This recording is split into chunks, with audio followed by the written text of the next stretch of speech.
I could repeat everything I just said. All right, guys, welcome back to day 2. Kathy, question, just unmute yourself and go for it. Yeah, there's actually a question that you were talking about with Glenn and his session yesterday. One of the Toms, or Tom Phillips, asked about hugging somebody during the therapy, and you addressed that.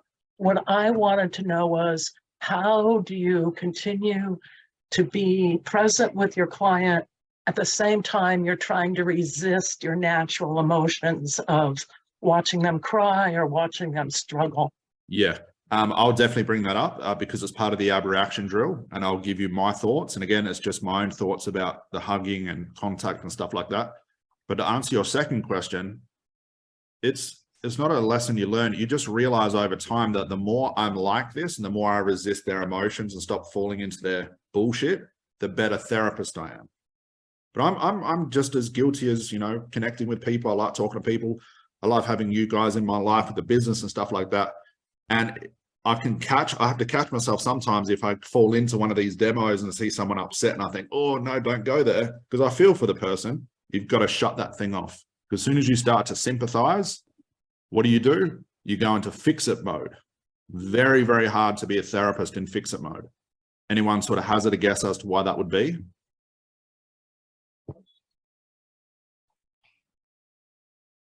You're buying into their conscious conclusion. You're buying into their story, which is 99.9% garbage. We found this out yesterday. What else? You're trying to provide them with a solution that they might not agree with. Who right now would love to spend the rest of their career never having to get a client's result ever again? Wouldn't that take the pressure off you? Eating us. And from the byproducts of that, you now don't need to prepare anything. What are you preparing for? You won't know what to do until it comes out of your mouth. And it's either going to be an unconscious moment or not. That's it. But as soon as you start going to fix-it mode, it's like, Jackie paid me $2.5 grand. I hope this works, or I better fix this. Good luck. For those that have been doing therapy for a long time, it's a very, very hard place to be.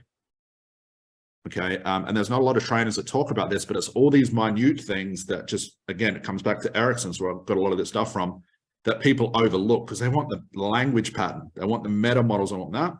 I'm looking at all the intrinsic stuff, his smile, the way he looked, the way he cared but didn't care at the same time. So hopefully that's what's coming across. So you just learn over time, Kathy. Just realize, and I always sort of ring this in my head, whatever your client tells you is probably a lie. So why would you believe it? Because if you believe it and they believe it, what happens then? It's like you are both therapists at the same time, or both clients. Very hard to be in that place. But